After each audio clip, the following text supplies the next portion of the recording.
Hey, and welcome into the Big Ten Huddle, your source for everything Big Ten football and basketball. Today, we're diving into a bombshell story that involves more than 300 former Michigan football players suing the NCAA and the Big Ten. I know you're surprised, Michigan in court, right?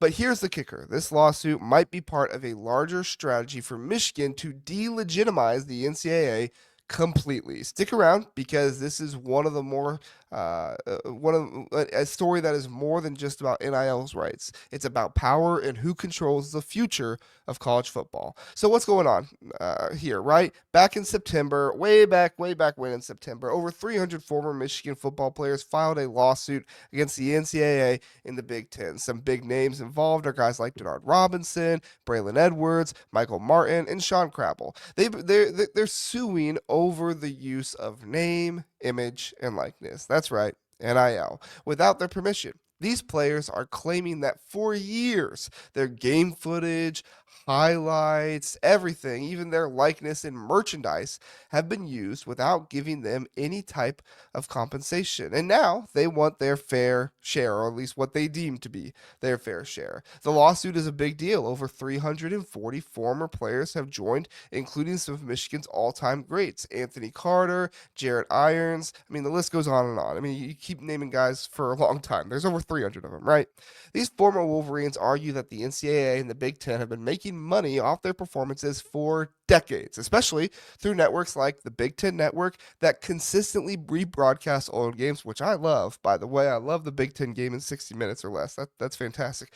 But here's the catch. This lawsuit is targeting players who played outside the statute of limitations. Now, let me catch you up. The statute of limitations for antitrust claims related to the NCAA NIL program is 4 years. This means that claims for alleged conduct that occurred more than 4 years ago are banned. They're out. Nada. Zilch. Can't happen. Now, let's get into the legal side. The NCAA and the Big Ten have filed motions to dismiss their lawsuit. Their argument? The players waited too long to file. The law states that antitrust claims have a 4 year statute of limitations, and most of these players last played well before 2016, which was far more than 4 years ago. Essentially, they are saying it's been too long and you should have filed this years ago, right? Not only that, but they're also citing the O'Banner versus NCAA case, which already dealt with this issue of NIL in video games and game footage. The NCAA is basically arguing that they've settled this before, and these players are just trying to relitigate old issues, trying to bring them back to the forefront, trying to get special treatment for themselves. And if the court agrees, the case could be dismissed with prejudice, meaning the players couldn't bring it back up again. Here's where things get really interesting, though. On the surface, this might just look and seem like a lawsuit about NIL rights, but we're going to look at the bigger picture in just a moment. But first, before we do that, I want to ask you, please do like and subscribe. All right, I do a lot of work putting these together for you. The least you can do is like and subscribe. Also, consider becoming a member. Members get the opportunity to join us on our monthly call-in show, receive priority treatment in the chat during live streams, and get the opportunity to request topics during our live streams. It's only $3 a month, but I think it's well worth it. Now, let's get back to the story. I believe this lawsuit is part of a much bigger strategy for Michigan to ultimately take down the NCAA and delay, or at the very least, severely weaken it. Michigan is already in a legal battle with the NCAA over the Connor Stallion sign stealing allegations, and there's also some recruiting violations that are in there as well. The NCAA is coming down hard, accusing Michigan of running one of the most elaborate sign stealing operations in college football, and they would also be repeat offenders in this situation because they had recruiting violations that happened earlier during the COVID period. Michigan, for its part, is fighting back, saying the NCAA is overreaching and exaggerating the situation. They're playing the long game, and this lawsuit of over 300 former players could be a calculated move to keep the NCAA tied up and in court, delaying any penalties that might be coming. Here's the thing. Most legal experts agree that this lawsuit probably isn't going anywhere. You take this to a lawyer, he's probably telling you this isn't happening. But the NCAA's 4-year statute of limitations is a tough hurdle to overcome, and courts will likely side with the NCAA on this one. But that might not be the point. They know they're not going to win this. They know they're not going to get into this very long.